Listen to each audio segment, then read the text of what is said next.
Hello YouTubers, Soccer Man here. Just got the 1968 Gravely Commercial 10A up and running last night. After everything got bolted together, it fired right up. A little bit of choke and away it went. So just thought I'd go over what I did with this beast. My Uncle Kenny and his father-in-law used it quite a bit, and it needed quite a bit of maintenance, so I started right at the beginning. I couldn't get it fired up. There were some obvious things. The air cleaner was pretty much all the maintenance items that should have been done, hadn't been done for a while, so they all kind of added up to a rough starting engine. I did manage, after a few tries and various quick adjustments, to get a couple of sparks out of it, but not enough to run, and I discovered that the exhaust valve was pretty much burnt out of it. So so I started with a new air filter. I tore the carb off and cleaned it all up. The points were actually not in bad shape, but were not the greatest. So I replaced the points. The timing was off by a good 10 degrees or so. What else did I do? The gas tank had a bunch of old gas in it, so that all got drained out.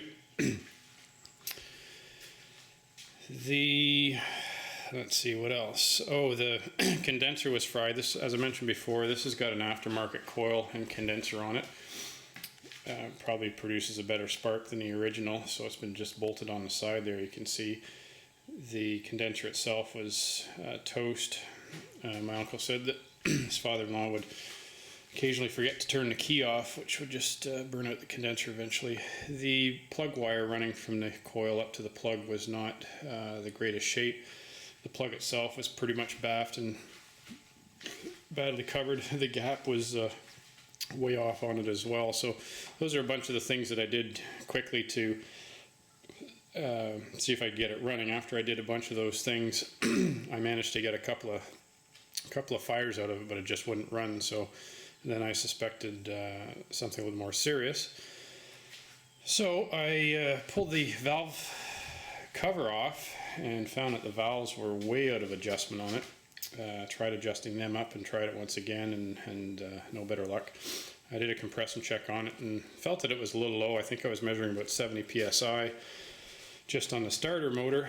I know that it's to measure the compression, you're supposed to turn the engine at 1,000 RPM, and the starter motor wouldn't be going anywhere near that fast. But anyway, I suspected maybe things were a little low on the compression, and I popped the head off and found that and took the valves out, and the exhaust valve was pretty badly burnt.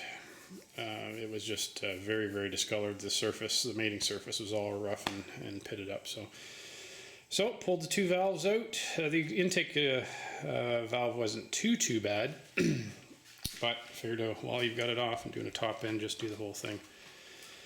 Ripped the valves out. Bought two new valves.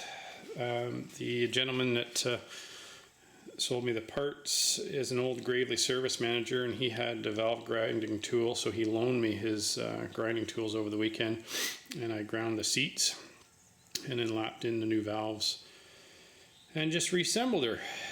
Put some fresh gas in it, and last night I fired her up, and she fired up right away. So the only thing from a mechanical standpoint, the bolt that goes in through the side cover, the shroud that holds the bracket, which holds the choke cable, and that bolt is broken off.